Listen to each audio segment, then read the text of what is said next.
My name is Avery Crane, and I was 34 years old the week my entire family decided I had taken something that belonged to them. My grandparents died on a Tuesday when a small plane crashed before reaching the wedding they were traveling to attend. I learned about it from my brother Trevor. Before asking how I was doing, he asked about the will. 6 days later, their attorney read it aloud, and everyone in the room looked at me as though I had committed a crime. I believed the funeral would be the most difficult part.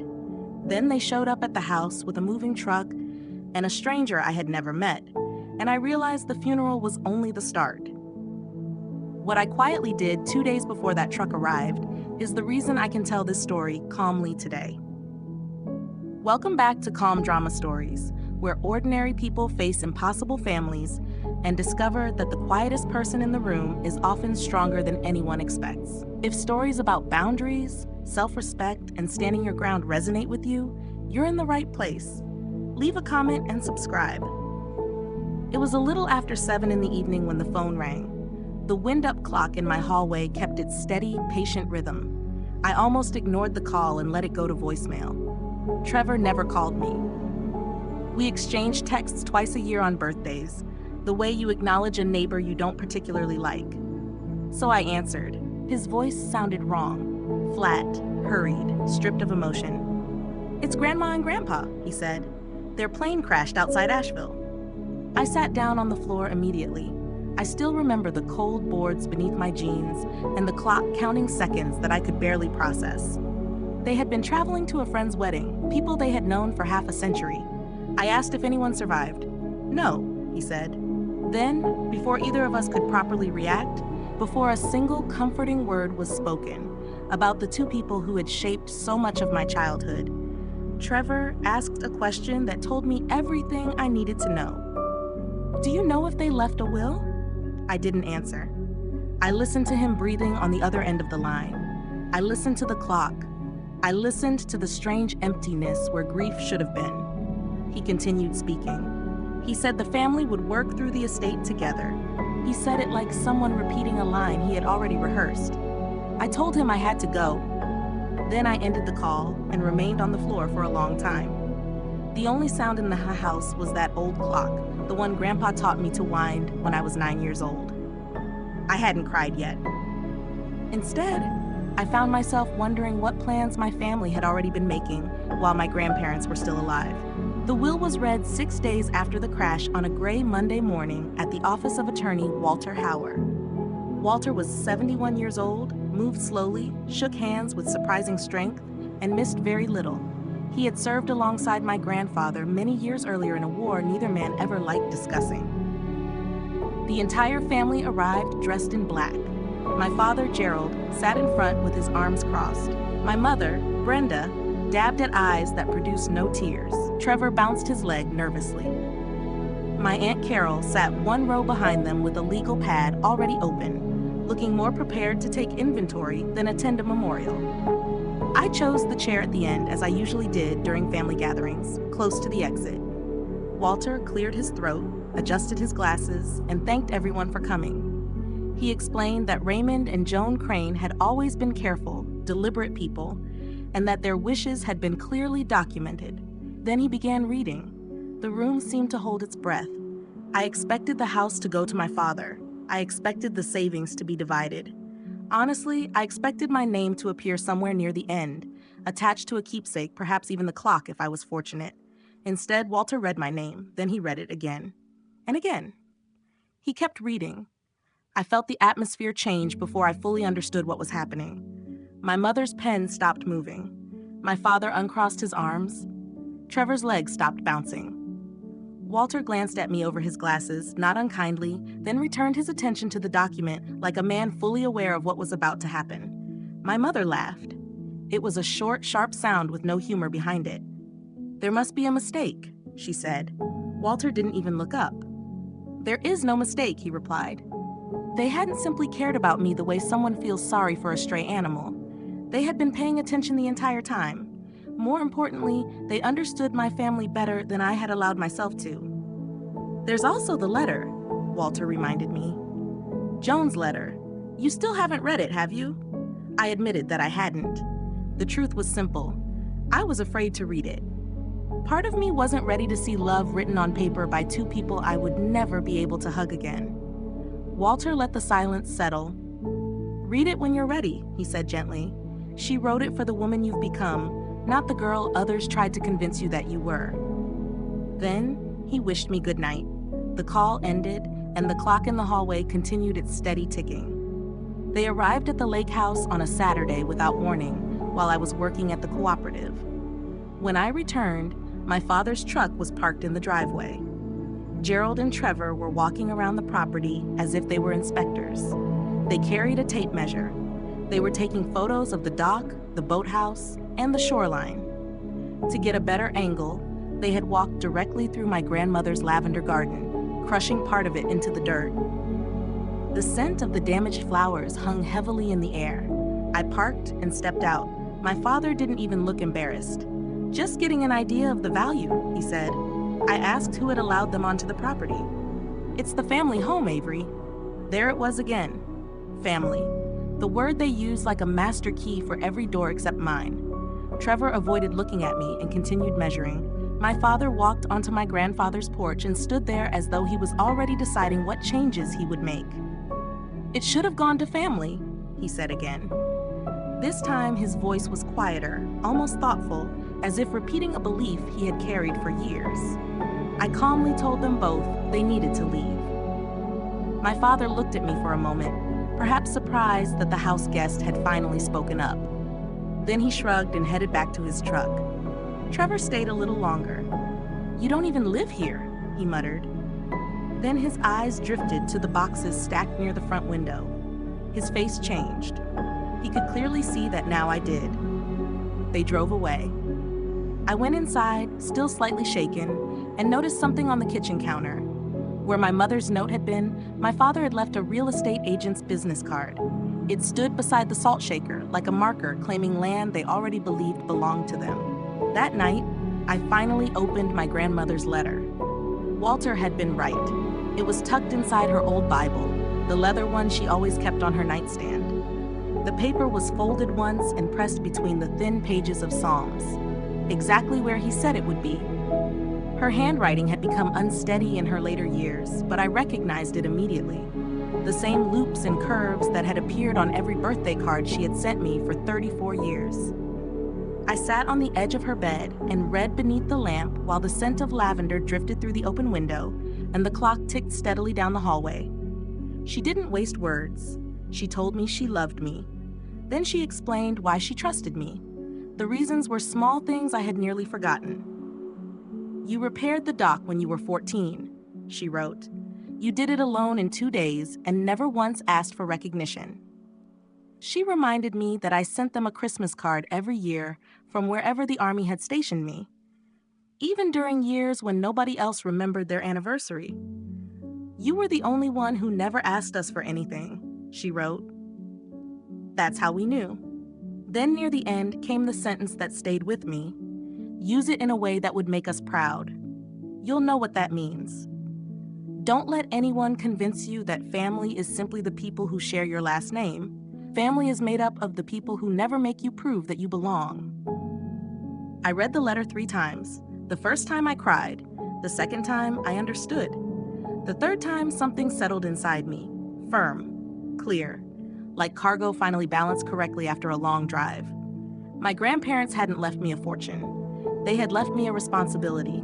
And whatever happened with $40 million, I knew one thing with certainty. I wasn't going to hand it over to people who had trampled her lavender while measuring the view. I folded the letter carefully, returned it to the Bible, and switched off the lamp. The following week, Walter and I sat down in his office and reviewed everything ahead of us, step by step. The way I once planned supply routes, he explained probate in simple terms. The will would be filed with the court and officially validated. As the sole heir, I would have to notify all other possible heirs. My family would receive formal notice whether they welcomed it or not. The estate would move through the legal process according to the court's schedule, not theirs and not mine. The clock on Walter's wall ticked quietly as he spoke. Oddly, I found it reassuring. The process would take exactly as long as it needed to take. No amount of pressure from my family could accelerate it or stop it. That was what they never understood about people like me. They confused patience with weakness.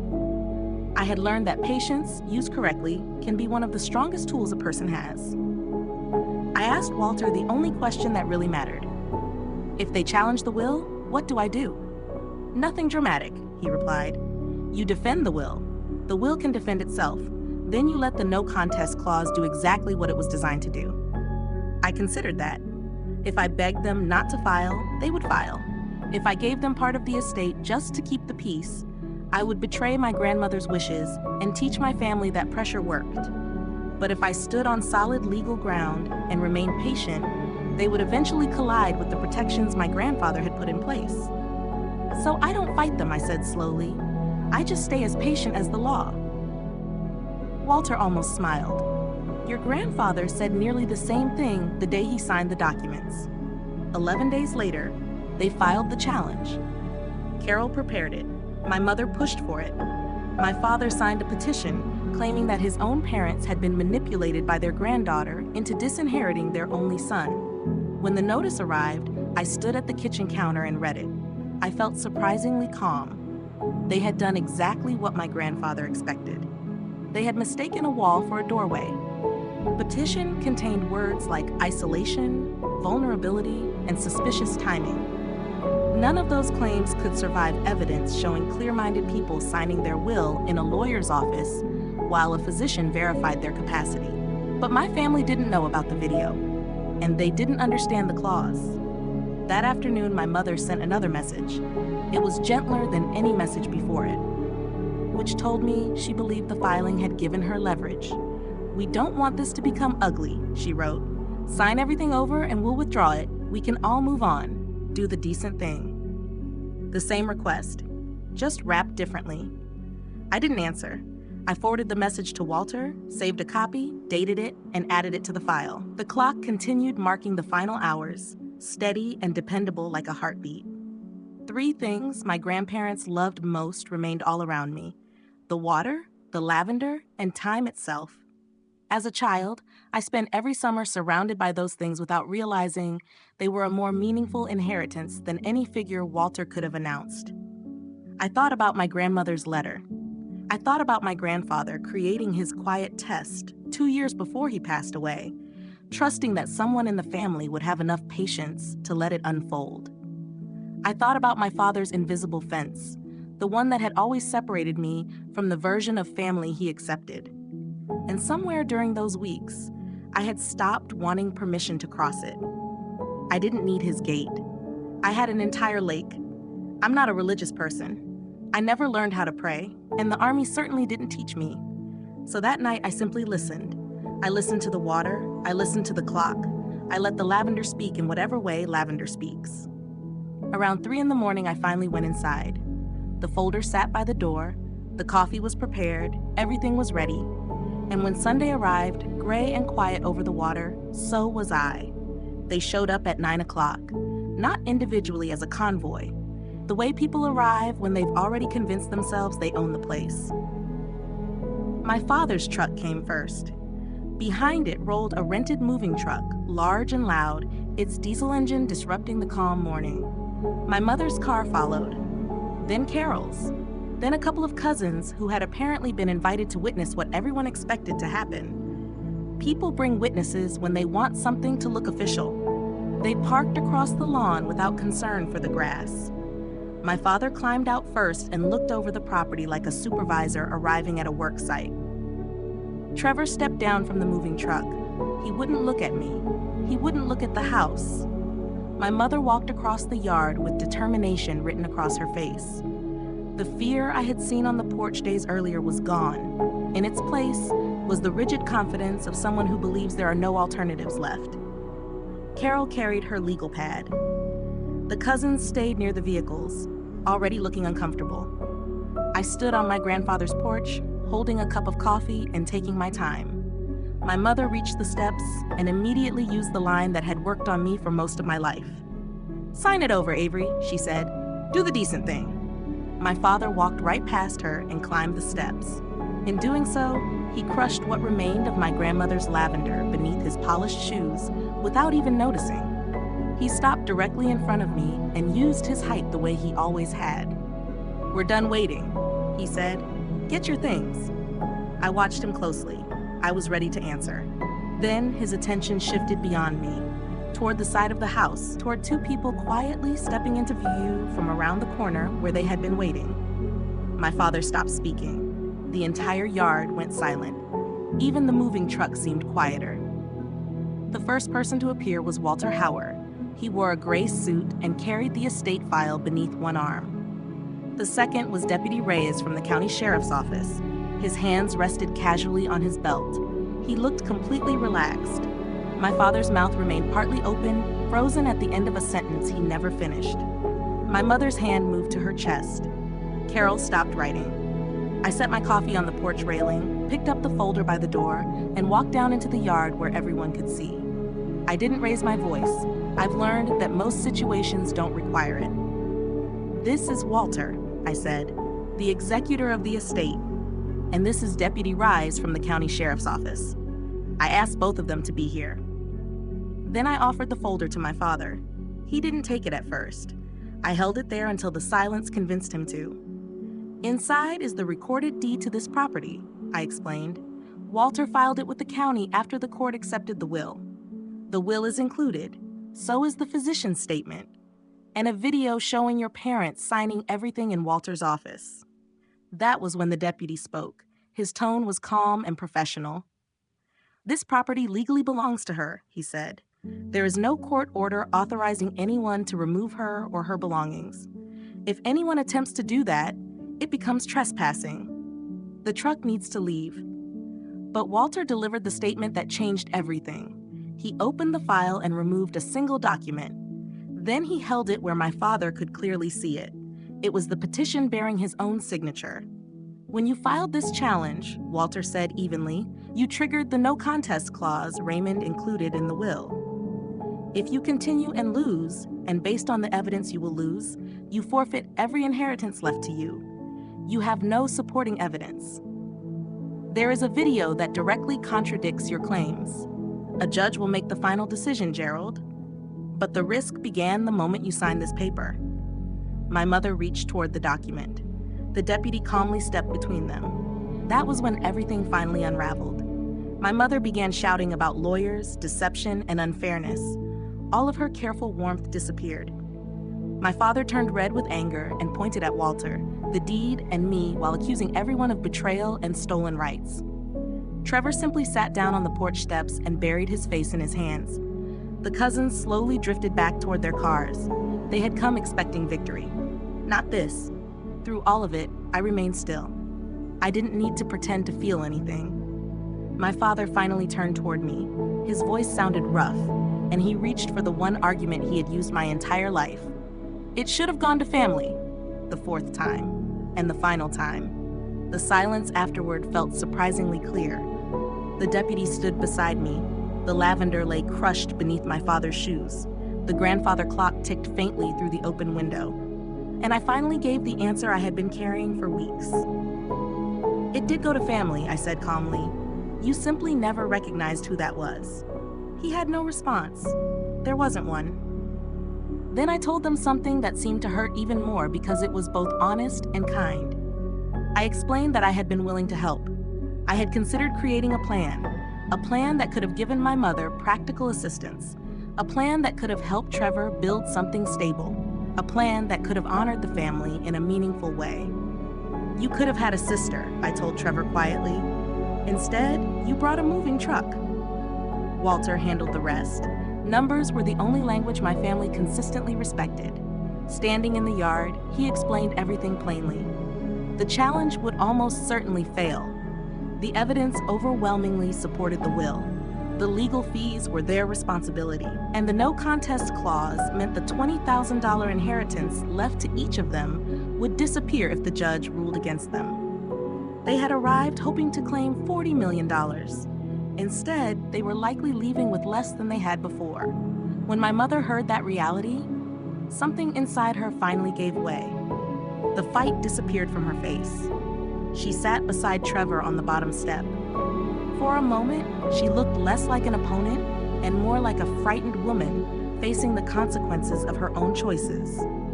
"I'm gonna lose my house," she whispered. I've thought about that moment many times. I didn't celebrate, I didn't forgive, but I didn't take satisfaction in it either. I crouched beside her and spoke quietly enough that the cousins couldn't hear. I told her I would not pay off the loan. Doing that would only teach everyone that intimidation worked. But I gave her the contact information for a qualified financial counselor. I also provided information about a county assistance program designed to help homeowners restructure debt before foreclosure. Mercy isn't money, I told her, but it still matters. She never thanked me. I wasn't expecting her to. A moment later, the deputy nodded toward the truck driver. The engine started, and one by one, my family returned to their vehicles and left the way they had arrived.